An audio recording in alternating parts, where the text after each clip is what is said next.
प्रवीण तिवारी जी, गुरुग्राम से। श्री श्री हरिवंश महाराज जी। गुरुदेव भगवान, अगर अपने अधिकार के लिए अपने निजी जनों से ही लड़ना पड़े और हमारे मन में उनके प्रति कोई रोष उत्पन्न हो, तो क्या इससे राधा नाम रूपी धन में हानि होगी? मेरा स्वभाव ऐसा है कि मैं किसी को कष्ट में नहीं देख सकता। नहीं, जैसे कई जगह ऐसा होता है कि रोष करना होता है स्वाभाविक। जैसे गुरु को शिष्य पर दोष दर्शन करते हुए उसको निर्दोष बनाने के लिए कड़ा स्वरूप प्रकट करना पड़ता है। जैसे माता पिता को अपने पुत्र पर उसके दोष को देख करके उसे निर्दोष बनाने के लिए उसे शासन में लेना होता है, ऐसे अधिकारी को अपने अनुयायियों पर, जो उसके नीचे कर्मचारी हैं, उनको काम में लगाने के लिए, निर्दोष काम करने के लिए उनकी प्रमाद स्थिति न बढ़ पावे, इसलिए थोड़ा रोष प्रकट करना होता है।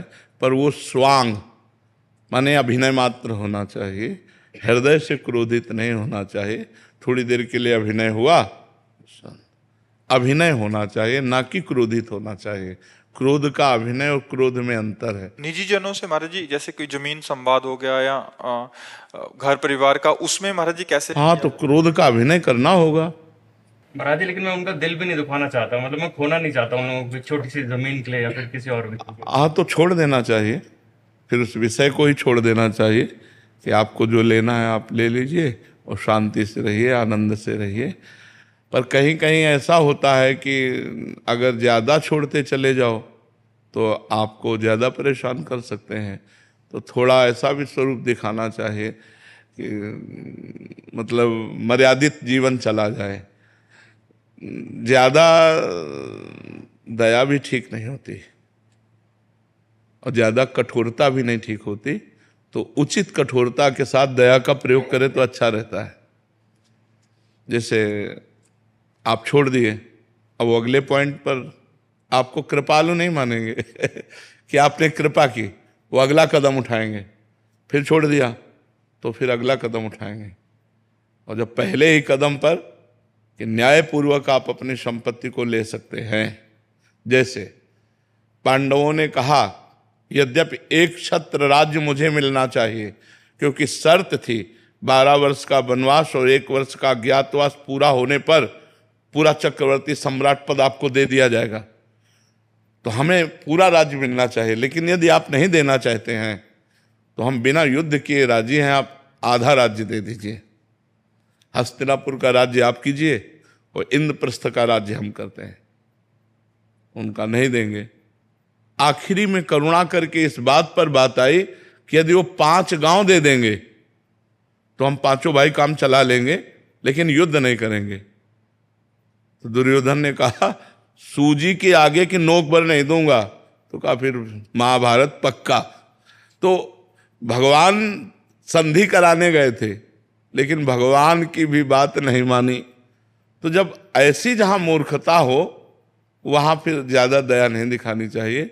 नहीं, आपका भी परिवार है तो फिर परेशानी आ जाएगी। एक मर्यादा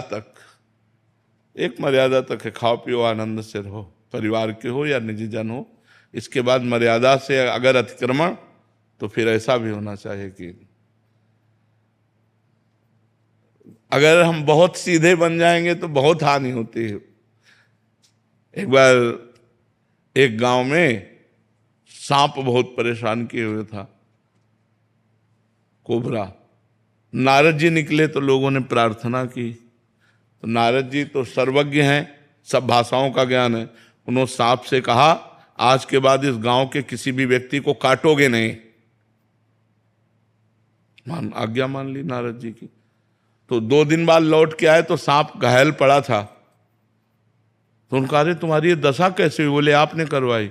बोले क्यों? बोले आपने कहा काटना नहीं, तो जो आया ईंटा मार के चला जाता है। बोले फुसकारने को थोड़ी मना किया था, काटो मती, फुसकार मारो लंबी। तो बस काटो मती, फुसकार मारो फुसकार नहीं मारोगे तो तुम्हें घायल कर देंगे लोग। हाँ, फुसकार है, अगला कदम नहीं, तो बस फिर ठीक हो जाएगा। फुसकार की जरूरत होती है। अगर फुसकार की जरूरत ना हो तो आपको लोग बेवकूफ मानेंगे, आपको लोग पागल मानेंगे, आपको आपकी दयालुता और कृपालुता को आपको बुद्धू मानेंगे लोग। संसार का ऐसा क्षेत्र है, इसमें ज्यादा कृपालुता और दयालुता नहीं दिखाई जाती, इसमें धर्म पूर्वक निर्णय किया जाता है। हाँ कहीं ऐसे ठीक है आप ले जाओ खाओ पियो, लेकिन अगला कदम अगर उनका बढ़े तो फिर उसका विरोध होना चाहिए, क्योंकि परिवार है। अगर ऐसे होगा तो बहुत ही विचित्र है।